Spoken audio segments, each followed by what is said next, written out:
পৰিস্থিতিৰ কথা বৰ দুখৰ বিষয় যে জুবিন গাৰ্গক লৈ আজি হুকু প্ৰকাশ কৰিছোঁ আৰু তেখেতক লৈ খন্তেক সময়ৰ কাৰণে আনন্দ প্ৰকাশ কৰিছোঁ। এইটোৰ কাৰণে আনন্দ প্ৰকাশ কৰিছোঁ যে জুবিন গাৰ্গে প্ৰথম ব্যক্তি আছিল যি ব্যক্তি নেকি কৈছিলে যে আদিবাসী জনগোষ্ঠীৰ কাৰণে চাহ শ্ৰমিকৰ কাৰণে এটা ৰাজনৈতিক দল হ'ব লাগে, যদিও ৰাজনৈতিকক বেয়া পাইছিলে। এইটোৰ কাৰণে কৈছিলে যে আমাৰ ওপৰত আচলতে শোষণ হৈছিলে, আমাৰ ওপৰত আচলতে অত্যাচাৰ হৈছিলে। এই কথাটো আচলতে জুবিন গাৰ্গ ডাঙৰীয়াই গম পাইছিলে, সেইকাৰণে আচলতে সেই কথাটো আৱেগিকভাৱে কৈছিলে। হয়তো আপোনালোকৰ ক'ৰবাত ফুটেজ হ'ব, আপোনালোকে বিচাৰিলে সেইটো পাব, জুবিন গাৰ্গ ডাঙৰীয়াই সেইটো কথা কৈছিলে।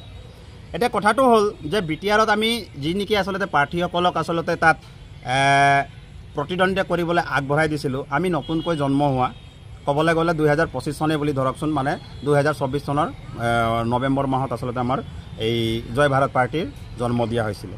এই কেইটা মাহত 4-5টা মাহত আচলতে আমি ইমান সোনকালে আচলতে যেনেকুৱা ধৰণে হয়তো প্ৰচাৰ কাৰ্য ৰাখিব লাগিছিলে, যেনেকুৱা ধৰণে আমাৰ ভিতৰুৱা কামখিনি আমি কৰিব লাগিছিলে, তেনেকুৱা হয়তো কৰিব নোৱাৰিলোঁ। কিন্তু নোৱাৰা সত্ত্বেও কিন্তু BTRবাসীক কিন্তু আমি ধন্যবাদ জ্ঞাপন কৰিব লাগিব। প্ৰত্যেকজন একোজনকৈ সদস্যক আমি ধন্যবাদ জ্ঞাপন কৰিব লাগিব। এইটোৰ কাৰণে ধন্যবাদ জ্ঞাপন কৰিব লাগিব যে প্ৰত্যেকজনে নিজৰ জাতিটোক ৰক্ষা কৰিবৰ কাৰণে, মানে সামাজিকভাৱে, শৈক্ষিকভাৱে, অৰ্থনৈতিকভাৱে আৰু ৰাজনৈতিকভাৱে ৰক্ষা কৰিবৰ কাৰণে সকলোৱে উঠি পৰি আহিলে আৰু সকলোৱে কথা বুজি পালে যে আমাক এটা ৰাজনৈতিক দল লাগে, আৰু ৰাজনৈতিক দলক সেই দলটোৰ নাম হৈছে জয় ভাৰত পাৰ্টী। আৰু জয় ভাৰত পাৰ্টীক কিন্তু বহু পৰিমাণে ভোট দিছে।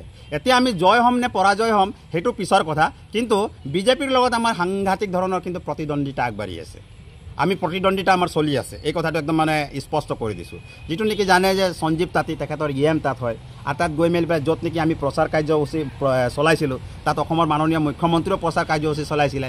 তেনে জেগাত যদি আচলতে মুখ্যমন্ত্ৰী মহোদয় আৰু আমাৰ মাজত যদি এটা টক্কৰ হয়, তেতিয়াহ'লে মই ভাবোঁ যে আমি যদিও পৰাজিত হ'ম, তথাপিও কিন্তু আমি জয়ী হৈছোঁ। আৰু আটাইতকৈ ভাল কথাটো এতিয়ালৈকে এইটোৱে যে আমি 403টা ভোটত এতিয়াও কিন্তু আগবাঢ়ি আছোঁ এতিয়া 403টা ভোটত। আৰু দুটামান সমষ্টিত আমি কিন্তু আগ পিছ এনেকুৱা ধৰণৰ হৈ আছোঁ। এতিয়া আমাৰ বহুখিনি জ্ঞান অৰ্জন কৰিবলগীয়া আছে, আৰু জ্ঞানখিনি আমি অৰ্জন কৰিছোঁ। কিন্তু আটাইতকৈ ভাল কথাটো হ'ল যে 1,40,00,000 আমাৰ যি মানুহে আছে, কিন্তু মানুহখিনি আমাক আঁকোৱালি লৈছে, এই কথাটো স্পষ্ট, একদম মানে স্পষ্ট কৰি দিছোঁ। আৰু সকলোৱে কথা মানে বুজি পাইছে ৰাইজে। সেইকাৰণে BTRবাসীক পুনৰাই মোৰ তৰফৰ পৰা মই আন্তৰিক অভিনন্দন জ্ঞাপন কৰিছোঁ।